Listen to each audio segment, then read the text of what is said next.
Welcome back to consecutive day 1138 of a diary of a runpreneur. And today's topic is the compound interest myth. So remember to give this a subscribe, share, like and comment, as the more people we get in front of, the more money we raise on my fundraising mission to save the lives of children by attempting the ultimate ultramarathon. All the information about the challenge, how you can get involved, is in the link in the comments below. Thank you as always, and let's get started.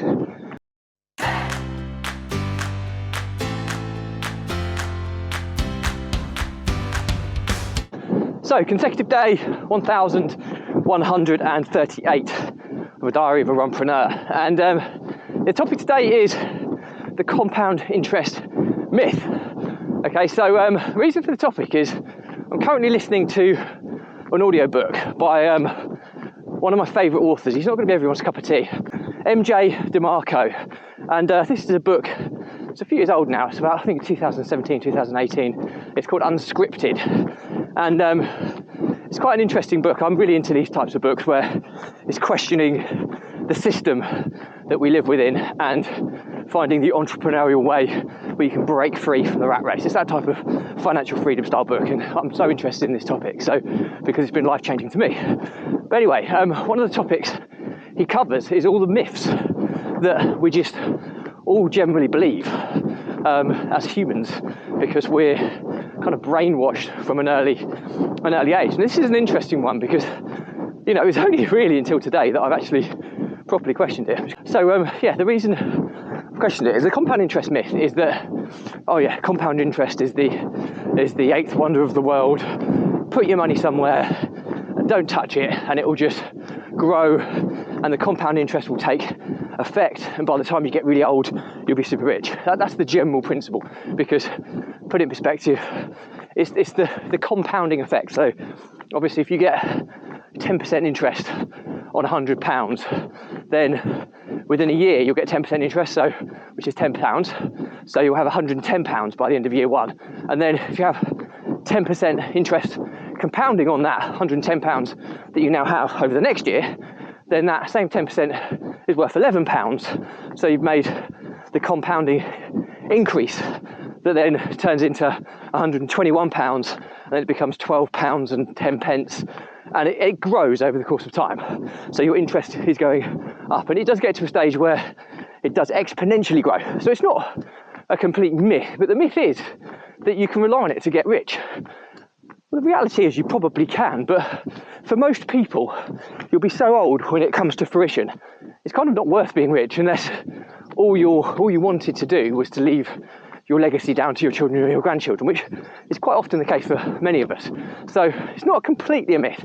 So I sit a little bit on the fence here, but too many people promote it as a way to become financially free in a short period of time, which, unless you have a huge sum of money to jump on the compound interest bandwagon, and you have a super low, super consistent performing asset class to put that money in, it's still going to be incredibly hard to become financially free. And the reality is, in that scenario, if you've got that much money sitting around, you're probably in a situation where you could, well, you wouldn't say you're financially free, because it might not be a passive recurring income, which for me is so important in financial freedom, but you've got a serious amount of money there, so you must have done something right in your life prior to that stage. So that person might not be as desperate as Joe Bloggs, who's doing his 9 to 5 job, earning a menial salary. So the myth is the realistic expectations in what compound interest can really do for you. Now, like I say, the reality is for the super long term and legacy planning and supporting your kids and your grandchildren and things like that, compound interest can play a significant part, okay? But for you and the now and the short and possibly medium term, it doesn't really work in many instances. Now, obviously there are going to be the odd kind of scenario which counters that statement, but by and by they're going to be few and far between.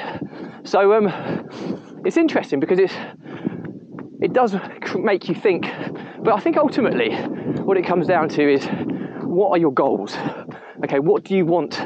Because money is a vehicle, but a goal is a kind of a destination. So the money is the vehicle that might get you to that destination via the vehicle, but the money is the fuel for the vehicle. The vehicle might be the asset class what makes it perform, but the reality is that it all comes down to what your goals are. If your goals are legacy based and to support future generations, then compound interest could play a serious part, but still, you've still got to find a significantly consistent performing low risk asset class to make that come into effect.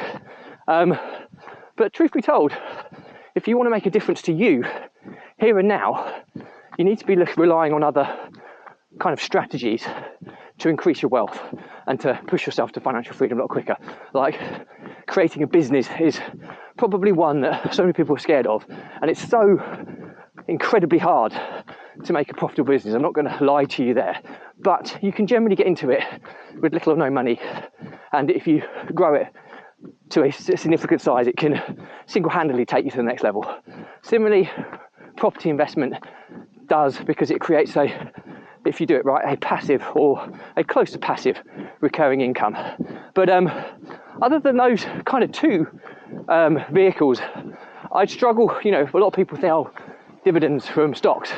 Well, yes, that is a kind of a passive income, but it's variable. It's not that predictable because it's going to be based on how well the companies that you're investing is doing. And for a year that you might make money, you might lose money the next.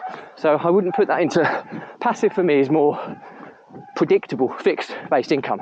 So the learnings from my diary today are compound interest is an amazing tool for legacy planning, but to have a huge impact in your life, and if you want to move towards financial freedom or a more wealthy existence, it's possibly not the right short and medium term strategy for you. So if you want to exponentially move your position, then starting a business or property investment. Now, property investment, people think I need shed loads of money to get into. To own the asset, you need money, generally speaking. But there are lots of other creative ways that you can take control of an asset with the view of owning it in the future, where you can still take a passive income from. So these are kind of strategies that are going to get you there a lot quicker in the short and medium term, in my opinion. So there'll always be a bit of debate on this type of topic, but I'm living proof that this works, and I'd always welcome any forms of debate. So any questions or comments, drop me a line. I'll respond to everyone. Remember to give this a subscribe, share, like and comment, as the more people we get in front of, the more money we raise on my fundraising mission to save the lives of children by attempting the ultimate ultramarathon. All the information about the challenge, how you can get involved, is in a link in the comments below. Thank you as always, stay positive, stay happy, and I'll see you again tomorrow.